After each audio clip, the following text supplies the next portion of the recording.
জ্ঞানার্জনের রাতে চাঁদের আলো রূপালী বালি দিয়ে বন ঢেকে দিয়েছে। ছোট্ট মেয়ে লিলি বনে পথ হারিয়ে ফেলেছিল। সে এতটাই ভয় পেয়েছিল যে তার চোখ দিয়ে জল গড়িয়ে উঠছিল। এটা কোথায়? ছোট্ট জঙ্গলে সে একা দাঁড়িয়েছিল। তাইদি বিয়ারকে শক্ত করে জড়িয়ে ধরেছিল, কি করবে বুঝতে পারছিল না। হঠাৎ তার চোখের সামনে আলোর ঝলকানি ভেসে উঠল। দেখা গেল এটি একটি জোনাকি, যার ডানা আহত ছিল এবং মাটিতে পড়ে গিয়েছিল। রূপালী জোনাকিটি মাটিতে শুয়েছিল, সামান্য হাঁপাচ্ছিল। লিলি সেই জায়গায় হেঁটে গেলেন যেখানে আলোটি চলে গিয়েছিল। তিনি আহত জোনাকিটিকে দেখতে পেলেন। আমাকে সাহায্য করতে দাও। লিলি তার জামার সবুজ কলারের বোতাম খুলে দিল। আমি রূপালী জোনাকিটাকে ব্যান্ডেজ করে দিলাম এবং আলতো করে ছায়া জোনাকিটাকে আঘাত করলাম। কিছুক্ষণ পর ছায়া জোনাকি আবার উড়ে গেল। মেয়েটি একটা বৃত্তের মধ্যে তার সাথে ধাক্কা খেল।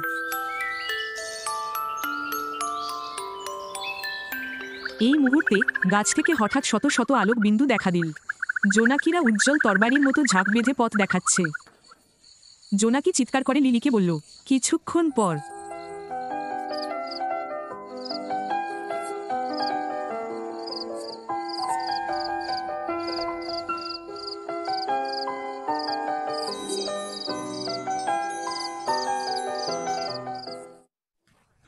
বনের মধ্যে একটি উষ্ণ ছোট কাঠের ঘর দেখা গেল। অবশেষে বাড়ি। লিলি কাঠের বাড়ির সামনে এসে থামল।